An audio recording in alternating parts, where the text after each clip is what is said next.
কুত্তা হারামি। কি হলো জান, এমন করছো কেন? শয়তান ছেলে, কি হলো বুঝতে পারছিস না? না তো, আমি তো কোথাও কিছু দেখতে পাচ্ছি না। কিছু হয়েছে জান? বাজে ছেলে একটা, আমাকে এইভাবে কামড় দিচ্ছিস কেন? আমি কোথায় কামড় দিলাম? কি সব উল্টাপাল্টা বলো জান। কুত্তা হারামি, এইভাবে আমাকে কামড় দিয়ে বলছিস কোথায় কামড়ালাম? তোর কখনো ভালো হবে না। তুই আমার কাছে আসলেই শুধু আমাকে কামড়ে দিস। তুই একটা বাজে ছেলে, দুষ্টু ছেলে। তুই কখনো বউ পাবি না। আরে বাবা, এটাকে লাভ বাইট বলে। আর কি বললে আমি কখনো বউ পাবো না? তাহলে তুমি কে পাগলিটা? আমি তোর বেস্ট ফ্রেন্ড, আর তুই বলছিস আমি তোর বউ? শুধু বেস্ট ফ্রেন্ড না, এখন বেস্ট ফ্রেন্ড প্লাস বউ। এখন ন্যাকামি না করে কাছে আসো তো, না হলে এবার সত্যি সত্যি কামড়ে দিব। বাজে ছেলে একটা। তুই কামড়ে দিলে আমি কি করব জানিস? কি করবে তুমি একটু শুনি? আমি আর কি করব? কান্না করে দেব। কুত্তা, তুই আমাকে আরেকটা বার যদি কামড় দিস না, আমি তোর কাছে আর কখনোই আসবো না। আর একদম তোকে আদর করতে দিব না। ভুলেও তুই আমার কাছে আসবি না, আর আমাকে স্পর্শ করবি না। আমি জানি এটা ছাড়া তোমার আর কোনো মুরদ নেই। পরেরটা পরে দেখা যাবে। আমি এখন অন্য মুডে, প্লিজ আমাকে বাধা দিও না। তুই এখন আমাকে কামড়ে দিবি, এখন আমি সেটা ভালো করেই বুঝতে পারছি। তুই একদম আমাকে এখন আদর করতে আসবি না, তাহলে কিন্তু আমি খুব রেগে যাব। নিজের বউকে আদর করব না তো কাকে আদর করব? দেখো জান, আমি তোমাকে প্রচণ্ড ভালোবাসি। এখন আমার মাথায় ভূত চেপেছে, তাই প্লিজ আমাকে আটকে দিও না। তুমি বড্ড ফাজিল হয়ে গেছো। আমার কাছে আসলে দুষ্টুমি করা ছাড়া থাকতেই পারো না, আর আদর করলেই সব সময় আমাকে কেমন কামড়ে দাও। একদম দুষ্টুমি করা চলবে না, তাহলে কিন্তু আমি বাবার বাড়ি চলে যাব। তখন তুমি থেকো তোমার এই দুষ্টুমি নিয়ে। আমি তোমাকে ভালো না বাসলে, তোমার কাছে না আসলে, তোমাকে স্পর্শ না করলে তুমি খুব খুশি হও তো? পরে আবার কান্নাকাটি করবে না তো? তোমার কাছে আসি না, তোমাকে আগের মতো আর ভালোবাসি না, এসব বলবে না তো? একদম না। তোর মতন কুত্তার থেকে কে আদর চেয়েছে? শয়তান ছেলে, খালি আমাকে ব্যথা দিস। তোর এছাড়া আর কোনো কাজ নেই। তুই শুধু আমাকে কষ্ট দিতে পারিস। একদম আমার কাছে আসবি না। তোর এই বাজে আদর আমার চাই না। আচ্ছা ঠিক আছে, তাহলে কি আর করার। আমি তন্নির থেকে আমি ভালোবাসা নিয়ে নিব। কলেজে যে মেয়েটার সবসময় আমার দিকে হা করে তাকিয়ে থাকে, ওই মেয়েটা কি আমাকে প্রচণ্ড পরিমাণে ভালোবাসে আর এত বেশি পছন্দ করে, আমি যদি ওকে বলি ওকে ভালোবাসি, তাহলে ও আমাকে বিয়ে করে নেবে। শুধু তোমার কথাটা ভেবেই আমি ওকে কিছু বলিনি। তুমি কি করবে সেটা ভেবে দেখো। সতীনের সংসার করবে নাকি আমি যা বলবো তাই করবে? অবশ্য তোমার তো কষ্ট লাগে, আর তুমি তো চাও না আমি তোমাকে আদর করি, তাই না? আচ্ছা ঠিক আছে, করবো না। আমি আগে জানতাম তুই একটা বাজে ছেলে, কিন্তু এখন দেখছি তুই একটা লুচু। ঘরে বউ থাকতে অন্য একটা মেয়ের সাথে লটর পটর প্রেম করিস। তোর বিহেভিয়ার দেখে আমি অবাক হয়ে যাচ্ছি। এই জন্য তোকে আমি বিয়ে করেছিলাম, এত বেশি ভালোবেসেছিলাম। তুই কলেজে গিয়ে এইসব রঙ্গলীলা চালাস, তাই না? একটা বার শুধু আমাকে কলেজে যেতে দে, তারপর দেখ ওই মেয়ের আমি কি হাল করি। তোর সাথে লটর ফটর প্রেম করা, তাই না? কুত্তা হারামি, তোকে আগে খুন করব, তারপর ওই কুত্তিটাকে খুন করব, তারপর। তারপর আর কি? তারপর তুমি বিধবা হয়ে যাবে আর তারপর অন্যের একটা বিয়ে করে নিবে, তাই না? আমি তো খুব সেটা ভালো করে জানি। আমি যদি বুনো ওল হই তাহলে তুমিও বাঘা তেঁতুল, কোনো কিছুতে কম যাও না। আমার পরিষ্কার মনে আছে বিয়ের আগে তুমি কতগুলো ছেলেকে পিছনে ঘুরিয়েছো নাকে দড়ি দিয়ে, সেটা আমি খুব ভালো করে জানি। তোমার এলেম আমার জানা আছে। তুমিও যে আমার থেকে কিছু কম যাও না সেটা আমার জানতে বাকি নেই। তাহলে ভাব আমার কি এক্সপিরিয়েন্স, আমার কি পাওয়ার, যে আমি কতগুলো ছেলেকে তুড়ি মেরে নিজের আঙুলের ইশারায় পেছনে ঘোরাতে পারি। অবশ্যই এখনো চাইলে অর্ধশত ছেলেকে লাইন ধরে দাঁড়িয়ে দিতে পারবো। হ্যাঁ তা তো পারবেই, কারণ তোমার কাজই ছিল বডি শো করে বেড়ানো। শরীর দেখে ফ্যাশন শো করাটা তোমার অভ্যাস হয়ে গেছিল, তাই না? কুত্তা হারামি, আমি কি তোর মতো নাকি? আজকে এক মেয়ের সাথে তো কালকে ওই মেয়ের সাথে প্রেম করে বেড়াই, তার উপর বলিস বেবি সোনা জানো তোমাকে ছাড়া বাঁচবো না। তোর সম্পর্কে আমি জানি না মনে করেছিস?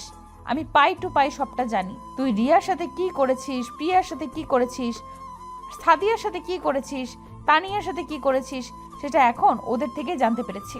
আচ্ছা শেষমেশ ওই তন্নি নামের মেয়েটার সাথে কি করেছিস সেটাও এখন তোর মুখ থেকেই জানতে পারলাম। তুই যে একটা লুচু, একটা লম্পট বাজে ছেলে, তোর কাজই হচ্ছে মেয়েদের পেছনে লাইন ধরে দাঁড়ানো। সেটা আমি খুব ভালো করেই বুঝতে পারছি। নিজের বেলায় সবসময় 16 আনা আর আমার বেলায় 4 আনা। তুমি করলে দোষ নয়, আর আমি যদি কারোর সাথে কথা বলি তাতেই তার সাথে প্রেম করা হয়ে গেল। তুমি যাদের কথা বললে আমি ওদের কারোর সাথে রিলেশনে ছিলাম না, শুধু একটু কথা বলেছি তোমাকে জ্বালানোর জন্য। আমি জানতাম তোমাকে সোজা করতে হলে এই মেয়েগুলোর সাহায্য আমাকে নিতে হবে, তাই তোমাকে দেখিয়ে দেখিয়ে ওদের সাথে কথা বলতাম। আর তুমি কি করতে, আজে বাজে ড্রেস পরে কলেজে আসতে, যার জন্য ছেলেরা তোমার সবসময় তোমার শরীরের দিকে তাকিয়ে থাকতো। তখন আমার কেমন লাগতো বলো?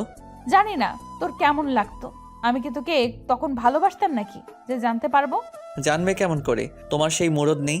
তখন আমার বুকটা ফেটে যেত, মনে হতো কলিজাটা ছিঁড়ে যদি দেখাতে পারতাম এখানে কতটুকু ক্ষত তৈরি হয়েছে, তাহলে বুঝতে পারবে কতটা ভালোবাসতাম। আর তখন কি তুমি আমাকে এখনো ভালোবাসো না? যদি তাই হতো তাহলে এইভাবে আমাকে দূরে সরিয়ে দিতে না। মানুষ নিজের বরের থেকে ভালোবাসা পাওয়ার জন্য থাকে, আর তুমি আমাকে দূরে সরিয়ে দিতে পারলেই বাঁচো। এখন কিন্তু বেশি বেশি হয়ে যাচ্ছে। আমি কখনো বলেছি আমি তোকে ভালোবাসি না, তোর থেকে ভালোবাসা চাই না? এই কথা তুই বলতে পারলি? সেটা বলে দিতে হয় না। আমি সবসময় দুষ্টমি করি বলে তুমি আমাকে বারবার দূরে সরিয়ে দাও। আমি জানি তুমি আমাকে কতটুকু ভালোবাসো, শুধু আমি পাগলামি করেছিলাম বলে, আর তুমি আমাকে হারিয়ে ফেলতে বলেই বিয়েটা করেছো। আর বিয়েটা একদিন করতেই হতো, হয় ভজাকে না হয় হরিকে। তাই শেষ পর্যন্ত যখন দেখলে তোমার হাতে আমি ছাড়া আর ভালো কোনো অপশন নেই, তাই আমার কাঁধে ঝুলে পড়লে, তাই না?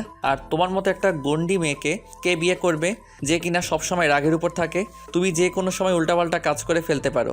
এমন কোনো ছেলে আছে দেখো যে তোমাকে বিয়ে করতে রাজি হতো? কুত্তা হারামি, তুই এসব কথা বলতে পারলি আমাকে? আমি যদি তোকে ভালো নাই বাসতাম তাহলে বিয়ে করতাম কেন বল? আর আমি তোর সাথে সব সময় রাগ দেখাতাম, তাই না? তুই কি ভেবেছিস তোকে বিয়ে না করলে আমাকে অন্য কেউ বিয়ে করতো না?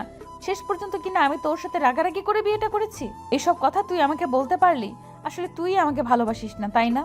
সেই জন্যই এখন এসব কথা বলছিস। আর না হয় এখন এই জন্য কাউকে পেয়ে গেছিস, আর আমি পুরনো হয়ে গেছি, তো আমার সাথে এখন মজা নেওয়া হয়ে গেছে, সেজন্য তুই এমন কথা বলছিস। একদম উল্টাপাল্টা কথা বলবে না। আমি তোমাকে যদি ভালো নাই বাসতাম তাহলে তোমার জন্য একটু পাগলামি করতাম না। তোমাকে ভালোবাসি বলেই এতগুলো দিন নিজের ঘরের মধ্যে আটকে রেখেছিলাম। শেষ পর্যন্ত কি করেছিলাম? নিজেকে শেষ করে দিতে গিয়েছিলাম। এরপরে যদি বলো আমি তোমাকে ভালোবাসি না, তাহলে আমার ব্যর্থতা। তোমাকে কতটুকু ভালোবাসি বোঝাতে পারলাম না। আসলে কি বলো তো, মানুষ সত্যিকারে ভালোবাসার কোনো মূল্য দিতে জানে না, আর তুমিও সেটা জানলে না। বিয়ে হওয়ার পরও শুধু আমাকে এইটুকু বিশ্বাস করতে পারলে না যে আমি তোমাকে ভালোবাসি, আর এখনও শুধুই সন্দেহটা করে গেলে।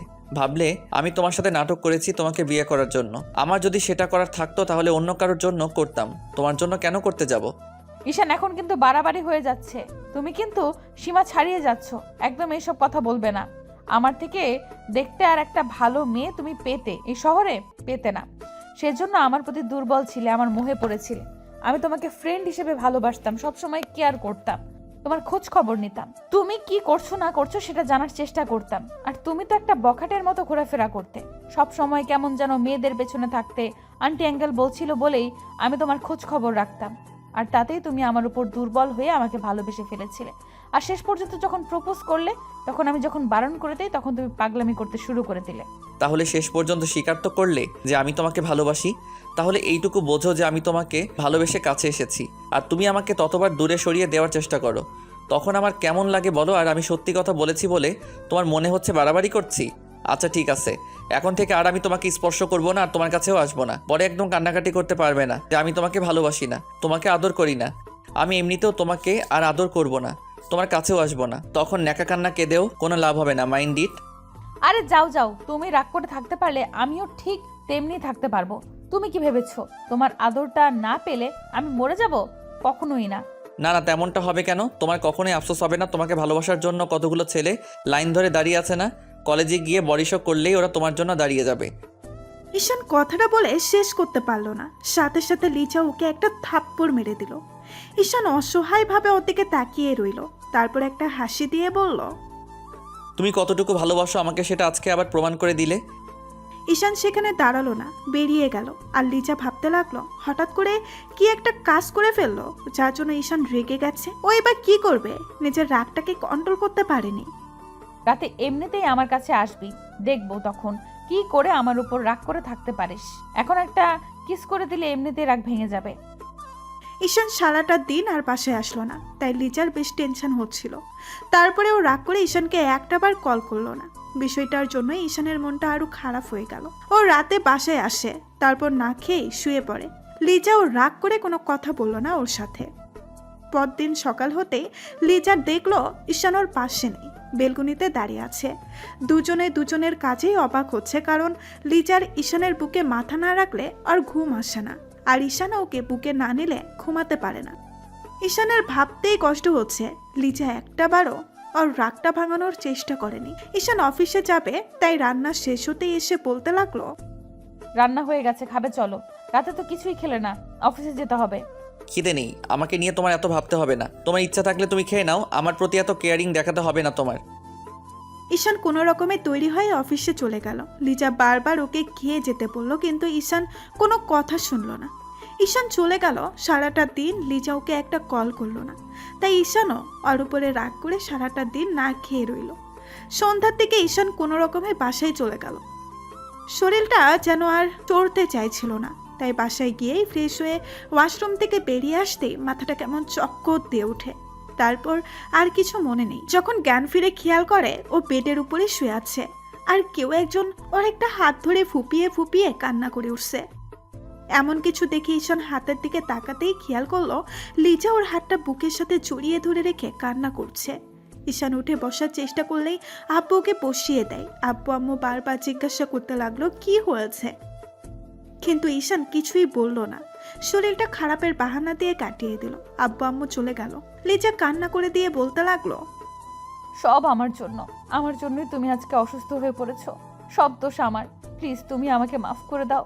আমি আর কখনো তোমার সাথে মিসবিহেভ করব না। তুমি দেখো, আমি এখন থেকে তোমার সব কথা শুনবো। তুমি যা বলবে আমি তাই শুনবো।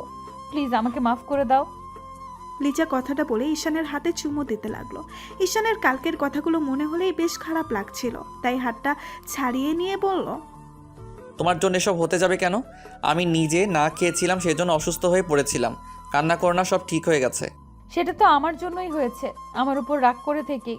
আরে না, কারোর উপর রাগ করবো কেন? তোমার উপর রাগ দেখানোর কি দরকার? দেখেছো, তুমি এখনো রাগ করেই কথা বলছো। প্লিজ জান, আমাকে মাফ করে দাও। আমি আর কখনো এরকম ভুল করব না। তুমি যা বলবে আমি তাই শুনবো। লিজা আবেগটাকে কন্ট্রোল করতে পারলো না, ওর বুকে কান্না করতে লাগলো। ঈশান ওকে এক হাতে বুকে জড়িয়ে আর এক হাত দিয়ে মাথা বুলিয়ে দিয়ে বলল, ঠিক আছে, কান্না করতে হবে না। আমি আর তোমার উপর রাগ করে নেই, এবার ছাড়ো। তুমি আমার উপর এখনো রেগে আছো। প্লিজ আমাকে মাফ করে দাও। বললাম তো আর কখনো এরকম হবে না। তুমি যখন আমাকে আমার কাছে যা চাইবে আমি তাই দিব। তাও প্লিজ কথা বলো। আরে বাবা, বললাম তো রাগ করিনি। দেখি তাকাও আমার দিকে, এত কান্না করতে আসছে। তোমাকে না বলছি তুমি কখনো কান্না করবে না? ঈশান লিজার চোখের পানি মুছে দিল, তারপর চুপ করে রইল। লিজা বুঝতে পারলো ওর রাগটা এত সহজে কমবে না, তাই ওদের চার ঠোঁট এক করে দিল। লিজা পাগলের মতো ঈশান ঠোঁটে কিস করে যাচ্ছে, তাই ও আর থাকতে না পেরে দুই হাতে লিজাকে নিজের কাছে টেনে নিল। তারপর একটা সময় লিজা ঈশানকে ছেড়ে দিয়ে ওর বুকে মুখ লুকালো। তাই ঈশান বলল, রাগ দেখিয়েছিলে তো থাকতে পারলে রাগ করে? তুমিও তো রাগ করেছিলে, শুধু শুধু দুজনকেই কষ্ট পেতে হলো। সব তোমার জন্য হয়েছে। একটু আগে না বললে তোমার জন্য সব হয়েছে, এখন আবার বলছো আমার জন্য সব হয়েছে? তুমি আমাকে কালকে এভাবে কামড়ে না দিলে আমি কি এসব বলতাম? সব দোষ আমার না তো? দাঁড়াও। বাজে ছেলে একটা, ফাজিল কোথাকার। তোমার লুচুগিরিটা গেল না, তাই না? রাতে একদম আমার কাছে আসতে দিব না। দেখবো সুন্দরী তোমাকে কে বাঁচায় আমার হাত থেকে। কথাটা বলেই মুস্কি হাসলো, আর লিজা ওর বুকে কিল ঘুষি মারতে লাগলো। ঈশান ওকে শক্ত করে জড়িয়ে ধরে বলল, আই লাভ ইউ জান। আই লাভ ইউ টু কলিজা।